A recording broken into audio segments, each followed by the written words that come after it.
Okay, kiddos, it's Miss Rayborn here again, and I've gathered up my plastic bags. So Miss Rayborn was able to find 2 plastic bags. The great thing is that because here in Austin, we don't use plastic bags when we're in a store, most of the time it's actually very hard to find plastic bags, which is kind of great, actually. But I did have to work kind of hard to find one. Now, before I start to cut, I have been taught a way to cut this yarn, 2 different ways to cut the yarn, and I'm gonna show you, okay? So the first thing I'm doing, sorry if I bumped that and it's wiggly, is that I'm just sort of flattening the bag back out. My bag, this one happens to be gray, has some handles that I probably won't use right now, but I had to kind of flatten the bag back. It had some folds in it, and I needed to take care of that. So that's the first thing I need to do. The next thing I'm gonna do is I'm gonna cut across the bag like this, and I'm going to cut the handle part off. Now you can use this for other things later, so just put it off to the side, okay? Now, I'm going to cut strips with my bag, and I don't want them to be too skinny. This would be too skinny. I'm gonna make sure, I would say, probably at least a couple of fingers. Miss Rayborn's fingers are bigger than yours, but at least a couple of your fingers. Just make sure you're not making it super skinny or it will rip and tear. So I'm gonna cut across, cut across as I go, like this. And then I'm just gonna keep going. I'm gonna put that to the side and I'm gonna cut across like this. I think it'll be kind of cool that there's some writing on this bag, so it'll probably kind of look like a pattern when I'm weaving with it. I'm cutting across like this. And I'm just gonna keep going all the way down until I get to the bottom of my bag. And we'll see how much I can get from one. So far I have 4 strips. There comes the 5th one.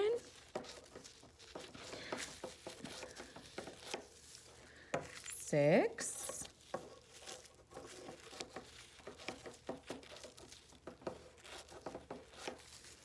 7. Look how much yarn I'm going to get out of this one amazing bag.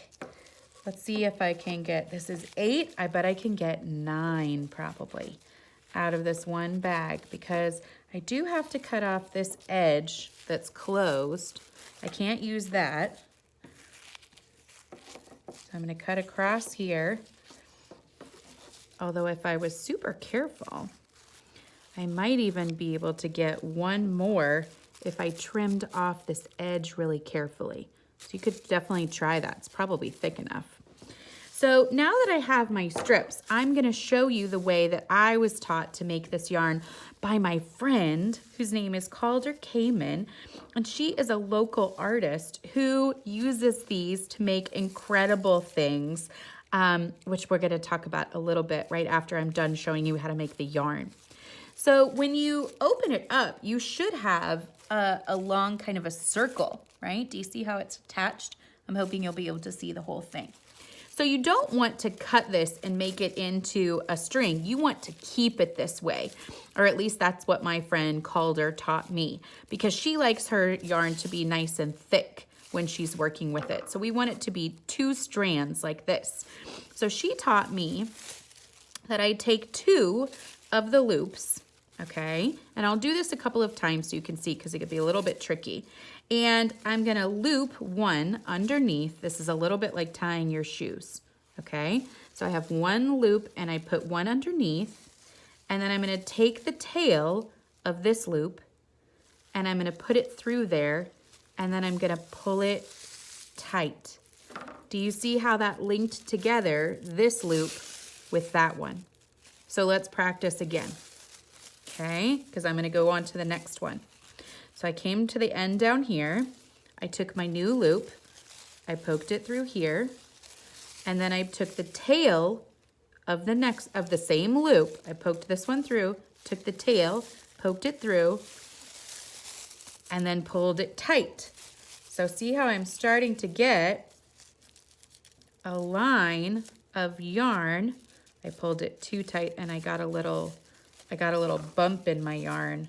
It wasn't quite even. And the good news is I can fix that pretty easily by just gently tugging it back. So right now I have 3 strands. Let me show you again. So I took the end of one. I took my next one that I want to attach. I poke it through the end so that I've got a little hole, and then I stick the tail of that loop through and pull tight to attach them together. So I'm going to keep going until I've made one long strand out of the bags that I just cut, the one bag that I just cut. So again, I'm poking through, stick the tail through, and then carefully, kind of slowly so it doesn't get stuck, pull tight. If I go too fast, do you see how that looks like it almost tore just a little bit? Miss Rayborn was trying to go too quickly. So I take my loop, poke it through, take the tail, poke that through, and then I have to go kind of slowly. I learned last time I went too fast. Okay, I have 2 more to go from one bag. It's pretty amazing that I've made all of this yarn from one bag. So I looped under, poke the tail through, and then gently, slowly, don't pull too fast, gently, slowly pull it shut. And then this is the last one, all from one little bag. Now I know you won't be able to see because you're not here with me, but Miss Rayborn made, I would think, probably 7 or 8 feet worth of yarn. I'm gonna show you because I'm gonna wind it up on my hand. So when I'm gathering my yarn to get ready to do something, Miss Rayborn likes to start, I go all the way, look at all this amazing yarn that I made, and I like to wrap it around my hand. So I'm gonna start like this, and I'm gonna go around and around, and around and around and around and around and around and around and around until I have a nice spool of the plastic yarn that I've made. So I made all of that yarn from one bag.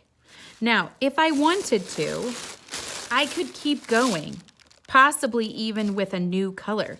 You could create patterns with your colors, even if you want to. Miss Rayborn will show you super quickly. This bag that I have actually probably is gonna look really cool because it's white, but it also has a really amazing pattern on it. Now I'm cutting this super quickly, so hopefully it won't be too uneven because I didn't do a very good job of flattening it out well. But I would do just the same thing as I did before.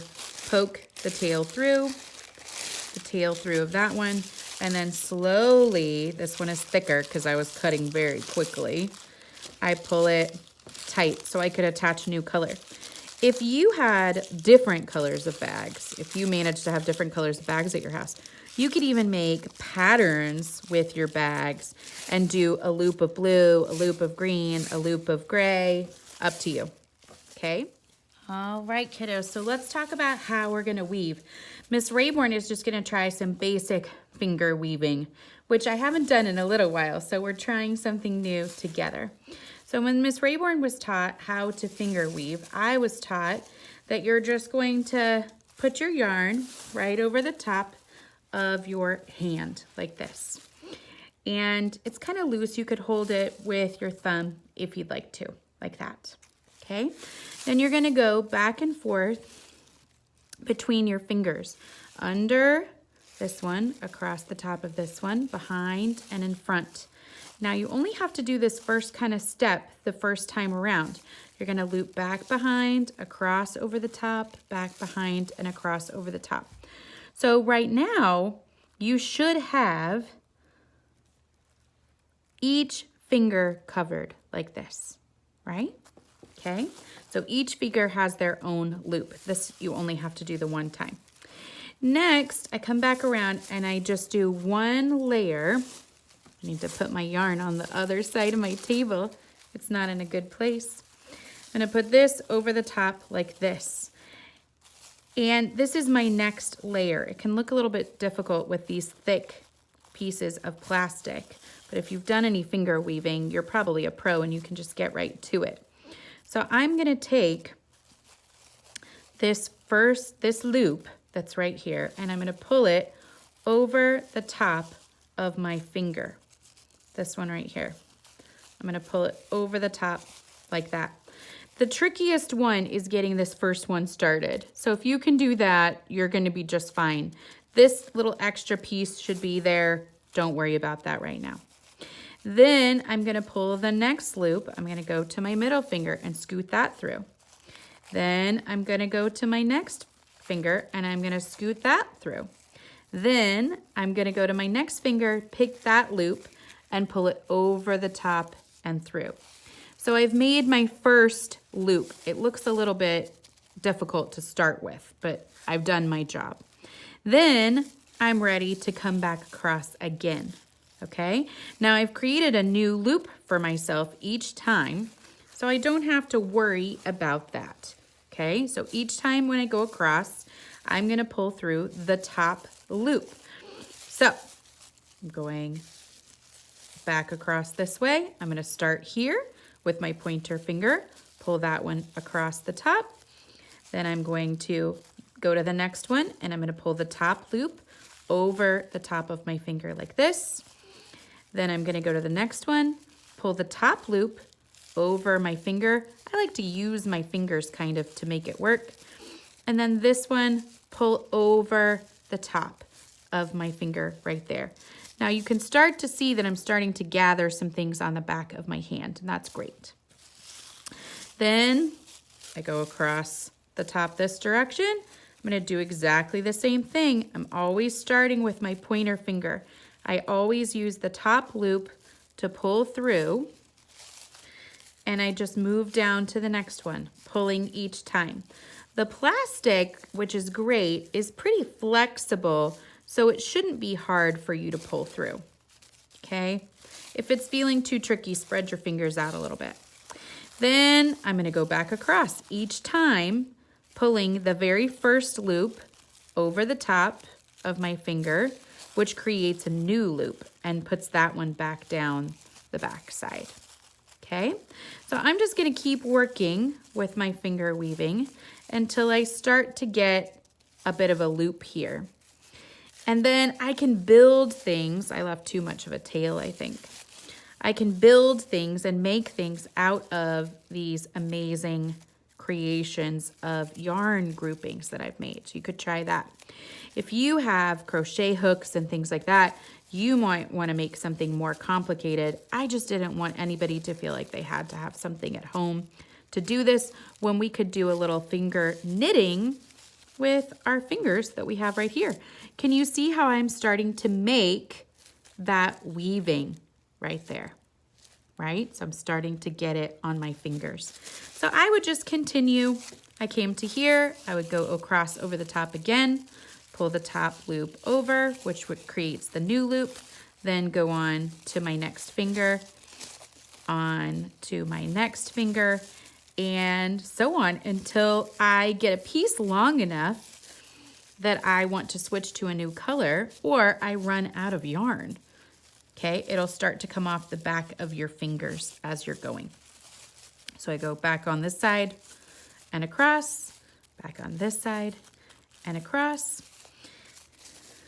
back on this side, pull over the loop over the top, and then pull that loop over the top, which each time creates a new loop on my finger for my weaving. So you can see I'm starting to make progress in my weaving and knitting. I don't want to pull it off my finger right now because I won't end up with something that I can really show you, but I encourage you to keep on weaving. The last thing Miss Rayborn's gonna do is show you an example of a friend who uses weavings like this to make art. So finish the video and then get started. I can't wait to see what you guys make.